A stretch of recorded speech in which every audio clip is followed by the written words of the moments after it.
morning to you. Hope you're doing well, and we look forward to hearing from you in a moment. Yeah, good afternoon, Simon. Good afternoon, morning, evening, depending on where you are joining us from. Appreciate you taking the time out of your busy schedules to join us for this press conference today. Before we go into the announcement, again, just want to take this opportunity to wish the Coach McLaren and the Reggae Boys and all his staff all the best tonight versus Panama. So looking forward to the game. I think a couple of will stay up in the wee hours of the morning to watch as much as we can before we have training tomorrow. But yeah, wish them all the best tomorrow. Well, tonight actually. All right, Coach, do you want me to put the squad on the screen now, and then you can go into the details? That's all right with you? That'd be great. Thank you. All right. Okay, you can go ahead now. All right, so the squad for this England series, we have Leah Brooks, Saria Menza, Leah Morgan, Alison Swaby, Nair Cardoza, Chantel Swaby, Amelia Van Zanten, Naima Ingleton, Tiffany Cameron make up our defenders.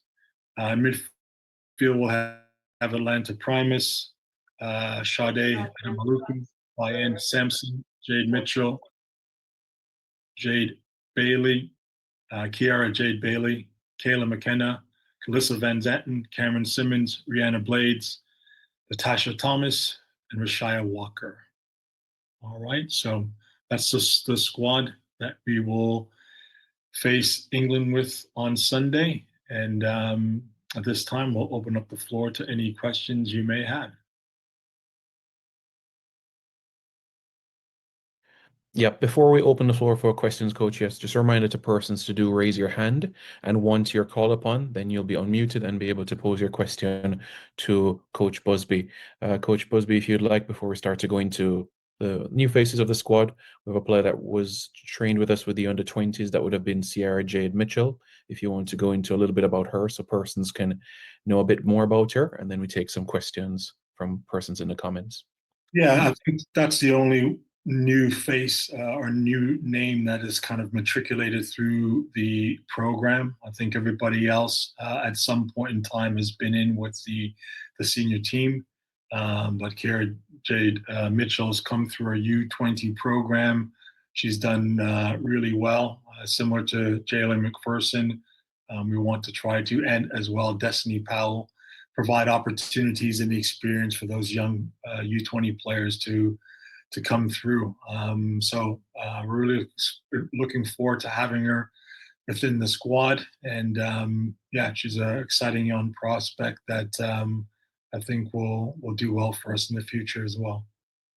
Thank you, Coach. Let's start off with David Williams. Go ahead, David, with your question to Coach Busby. Coach, good afternoon. First question is, can you provide any update on Bonisha and what's the situation? Two questions. What's the situation with Taylor Hines and Ebony Salmon passport situations, Coach? Well, I think I'll speak obviously with Bunny again. Bunny is still out. I think the program for her with Man City is to get back healthy. As you guys know, she had a long-term injury. I think she's on her way back to full strength. But as I've kind of alluded to in the past, it's very rare that clubs allow players coming back from those sort of long-term injuries to the first time they come back and playing matches or with their national team. That's always reserved for their club. And with preseason on the horizon, the most important thing, again, for us is to make sure, and for Bunny, is to make sure that she's healthy going into the start of her season with the Women's Super League, and obviously for us to make sure that she's healthy heading into the World Cup qualifiers. So I think that's the priority. Unfortunately, with Taylor Hines, we're still waiting for that final documentation that needs to come in to allow her to play in Type A friendlies, which is what we're waiting on. So that's where it is. And as for the other player, at this particular point in time, there really isn't any update on that player at all. Okay, thank you very much, David. Go ahead, Dre. Good afternoon to you. Go ahead. Good afternoon, Simon. Good afternoon, Coach. Dre Yeah. here from Dre Anywhere Sports. Good afternoon, Dre. All right.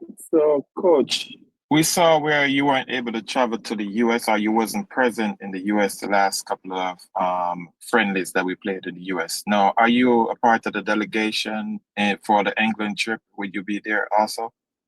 We're currently in England right now. We start training tomorrow. The players have arrived, so everyone's arrived. The staff last night. The players in today.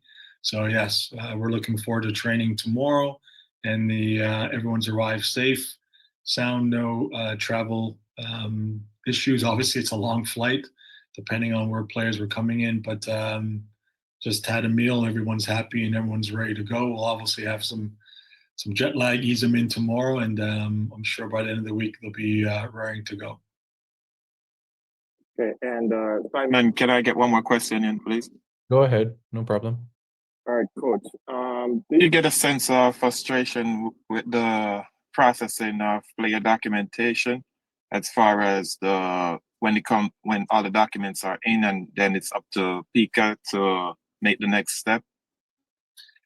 Yeah, listen, obviously those things are outside of my control, and we always say to players and even staff, the idea always is to control the controllables, things that are in your staff. Do what we can, try to do our due diligence, get things in time, follow up, pass in the required letters of support, whatever is needed, and then obviously we allow and support Pika to do what they need to do. But that's a process that we clearly do not have. So yes, from a overall perspective, yeah, it's frustrating because obviously you want the players to be able to be embedded in those who've declared and committed to play. So yes, it's a frustrating process, but it's a process that we have to allow to play out. And so really what we want to do is ensure that everything's in place outside of this window heading into the qualifiers. And so I know all the necessary parties and those who are able will do their best to work with Pika to make sure we get all those documents in order prior to October. Eddie Vision, go ahead, Eddie. Yes, afternoon. Afternoon, Simon. Afternoon, Coach. Coach, we've been playing high-level games against some big countries, quality opposition. Not doing so well. What is the plan for this England game? Is it to continue to experiment or give experience? What is the plan really? Well, I think first and foremost, you play the games that are presented to you. Ideally, we want to mix them up, but when these games come about, either you play them or maybe you don't play sometimes, and so it's not always as easy as compared to maybe when you have Nations League games or games built into your schedule or part of the calendar. That doesn't exist on the women's side. So you play the games as they are presented to you. And so, yeah, there's some difficult decisions to be made at that particular point in time. Do you play a game? You skip out? Without a doubt, Eddie, yes, we've played the toughest schedule in CONCACAF within the last calendar year. I think, look, is it in terms of coefficiency ranking, within the top 10 of the world. But we haven't shied away from people. And I think, these games, in terms of giving a lot of our younger players the opportunity to experience, the high pressure environments of playing the top 10 teams in the world, I feel is only going to put them in good stead. And once you kind of reflection, and yes, no one wants to lose football matches, but I think when we're able to extract what we see and what we get in ways that sometimes the normal supporter might not get. We're taking away a lot of positives from it because, we're increasing the pool and giving a lot of younger players a great opportunity to play these matches. And leading up to the World Cup, when the team went under to Australia prior to the World Cup, in Australia. Went the pre-tournament a little bit. I think it was in February of 2023. Those games we didn't necessarily do well also, but those games were tough. Gave a lot of experience to some of those players, and it obviously put us in good later on in the year. And so nothing like this, that's for sure. But you know, we're here in England. We've got great support. You know, we're looking forward to the match, and we know the players are looking forward to the opportunity for sure. Eddie, you can have your follow-up before we go to Karen. Go ahead, Eddie, with your second.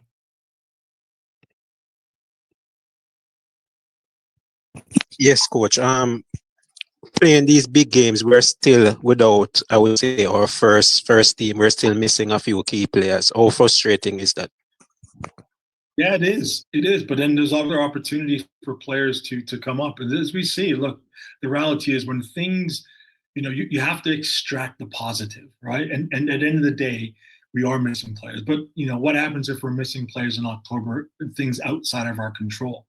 Well, we've now going into that first round, we've given experience to players and our younger players. And sometimes when you do have those younger players, there's a little of that exuberance and excitement, that energy they bring. Yes, they're going to sometimes, you know, make mistakes, but they're growing. Every time they come in, they're growing. So it is frustrating not to have a lot of our experienced players, but a lot of our experienced players as well are coming off of very, very long seasons. Whereas, you know, their clubs have asked them to, and they need that mandatory break, as you can see, and not just us. That's just not us. All the other nations who are playing this late into the season. You know, we're not playing, you know, obviously a competition. So again, these clubs pay these players, and the reality is that we try to work with them in terms of their periodization, in terms of what's healthy for them, what's needed for them to go into their preseasons. And sometimes those things, again, are outside of the federation's control because, you know, we have to pick a squad based on the players that are available. And sometimes the discussions are made prior to who can come in. And sometimes they're like I said, out of our control. But yeah, we don't want to be missing those players with them. But again, we're taking a lot of information and a lot of learnings and carrying it forward for sure. All right, let's go to Karen now. Go ahead, Karen. Good afternoon. Thanks, Simon. Hello. Coach Busby, I have a concern as it relates to the local Premier League, which I know is going on now. And I know you don't reside in Jamaica, but I know that you have members of your coaching staff that live in Jamaica.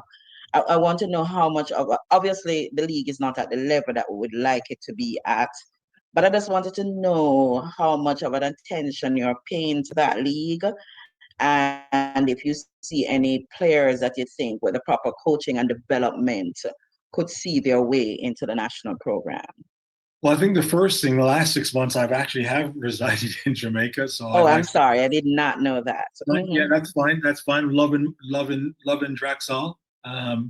So I have been. So I think I have been following and been keeping a close eye on the league. There's players in there weekly that we're able to watch. I think the league is doing a good job. And even when I can't be there necessarily in person, we've been able to pick up on games we've had. So obviously, I am close contact with obviously Coach Gilbert as well, and the players who are there. Some of those players who are not just in that league, but some of the younger, some of them who've come home from the holidays. I've been following them and also assisting them to continue their education and their footballing ventures come the fall. So when they leave, the season's ended. We're helping them get the scholarship, some of them to go overseas. We've also had conversations with professional clubs with one or two of them to keep their eye on them. So we're very engaged with the players in that league. I think what's hard to gauge sometimes is where those players are at. But you know, the players that we have been speaking to, they know that they're being watched and they know they're being monitored, and we'll continue to do that. And it's going to be a process, as you know, Karen. It's going to be a process to be able to continue to develop and build that league. And I think it's one that we're all committed to. So you have to be patient. I think it's important that the players know that they have to keep on working. I think it's important that the environments they're in keep on improving. So everybody, as I always alluded to, has a collective responsibility in ensuring that the environments that these players in improve. Facilities, coaching, standards, safety, all those things. So yes, we're all invested, and we're all definitely paying attention to those local players, and we're saying to those local players, continue to do well. But as we're going through again, there's been some of those players have come out, and some of those players have been provided the feedback in terms of what's needed for them to make the next step into this squad. Okay, cool. Thank you. Thank you. Thank you, Karen. Do we have any further questions? We have time that we could take 2 more. Again, you raise your hand and indicate. Jason Hall, I know you just joined in a few minutes ago, but if you have a question, you can proceed. Yes, Jason Hall, Jason Buna TV here, coach. Seeing the squad here, and just had a question. When we go to the game in England, in the last few games, the girls have had to play the games without you present. Will you be present with the team in England for this fixture? Yeah, I think, as we said, I think you just jumped on. I alluded to we are in England currently right now. Everyone has arrived safe and sound. Just finished dinner. Everyone's in good spirits. Everyone arrived safe. So we'll hit the pitch tomorrow, and we've already started preparation the last 2 days, putting the final touches on from a coaching staff perspective. So all excited. Great facilities at St. George's here. We're spending the same time at with the English national team, so really appreciative of the hospitality of England and their wonderful facility here at St. George's. So we're in a great place. Like I said, we're looking forward to getting at it tomorrow morning. Do you have a follow-up, Jason? No, I'm good, Simon. Thanks, coach. Thank you. Thank you, Jason. Thank you very much to members of the media. Thank you very much to Coach Busby as well. This